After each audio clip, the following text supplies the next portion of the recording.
And it came to pass in the 7th turning of the moon, in the year when the great river split and ran backwards, that the watchers in the high places turned their faces away from the earth, for the earth had become as a cup overturned, spilling out all that was good. In those days there was a man called Kerath, a shepherd from the valley of who kept his flocks by night beneath the shadow of the old hill. And lo, the hill was a mound not made by men, but by something older. For in its heart there was a door of black stone, sealed with 7 marks. The elders of spoke of it only in whispers, saying, "That is the gate of the Asher-El, the bow, first of the Hallowed Ones, who was cast beneath the soil before the making of Adam. Touch not the stone, for its shadow does not follow the sun." But on the night of the moonless sky, when the wind died and the stars themselves seemed to draw back their light, Kerath saw a crack appear in the black door, and from it came a sound like the weeping of 1,000 children. He fled to his tent. Yet in his dreams the voice followed him, saying, "Shepherd, why do you fear me? You tend your flock, and I tend mine. Yours walk upon the hills, mine walk in the hollows beneath the hills. I would speak to you of a bargain." Kerath awoke trembling, yet his heart was drawn with a strange hunger. The next night, against all counsel, he returned to the mound. There upon the black stone he found the first seal broken. From the crack seeped not smoke, but a darkness that moved like oil, and in it the shape of a man without a face, wearing a crown of thorns, not of vine but of rusted iron. "I am Asher-El," the shape said, "the forgotten son, the one who was given no kingdom, neither in the heights nor in the pit. I am not of hell nor of heaven, but of the silence between." Kerath fell to his knees, for the air grew heavy and the soil beneath his feet throbbed as if with a hidden pulse. "In 3 years' time," said Asher-El, "I shall walk again in the lands of the living. In 7, I shall take the throne of the nameless king. And in 10, I shall unmake the covenant of life itself." Kerath asked, "Why tell me this, O Lord? Of the hollow?" The demon replied, "Because all that I will do through the hands of men, and you shall be the first of those hands." That night, the shepherd returned with eyes that did not blink, and a voice that spoke in tongues his wife could not bear to hear. And wherever he walked, the dogs of the village howled, and the fires guttered low. The throne of the nameless king.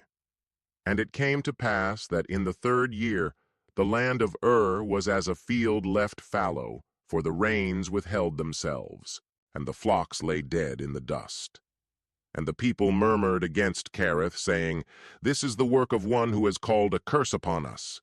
Yet the shepherd feared nothing, for the voice of Asher-El was ever in his ear, as a serpent winding through the hollow of his skull.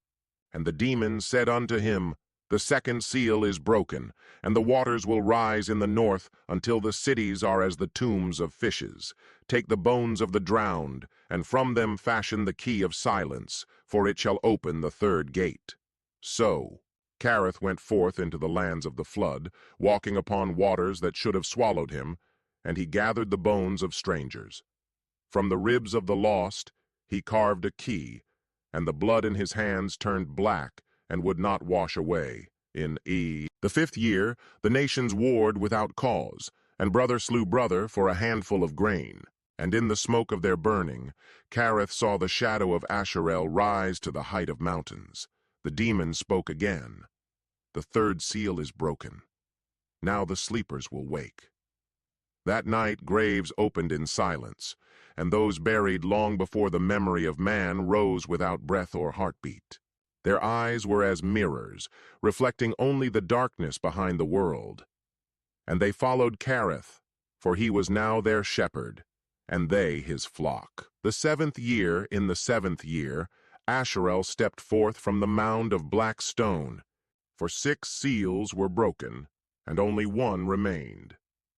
His form was that of a man robed in shadow, but where his face should have been was a wound that bled not blood, but stars. He stood upon the hill of meeting, where once the prophets had spoken, and all who saw him fell to their knees, not in worship, but in surrender. The nameless king was slain before the first dawn, Asherel proclaimed, and his throne was left empty that I might sit upon it. When I take it, the covenant of life shall be undone, and the earth shall remember the taste of its first night. The nations gathered to make war against him, yet their spears bent like reeds, and their arrows turned to dust before they flew. For Asherel carried with him the key of silence, and where its teeth turned, the sound of prayer was swallowed whole. The 10th year, in the 10th year, the final seal broke, not with thunder, but with the slow sigh of something waking from a dream older than the world. The sky blackened, not with clouds, but with the wings of creatures unseen since the unmaking of the first garden. Asherel sat upon the throne of the nameless king, which was neither stone nor gold, but the still, beating heart of the world itself. And from that seat he spoke one word, a word not written in any tongue, yet all heard it and knew it. And the rivers turned to glass, and the mountains bowed like old men, and the stars began to fall one by one into the sea.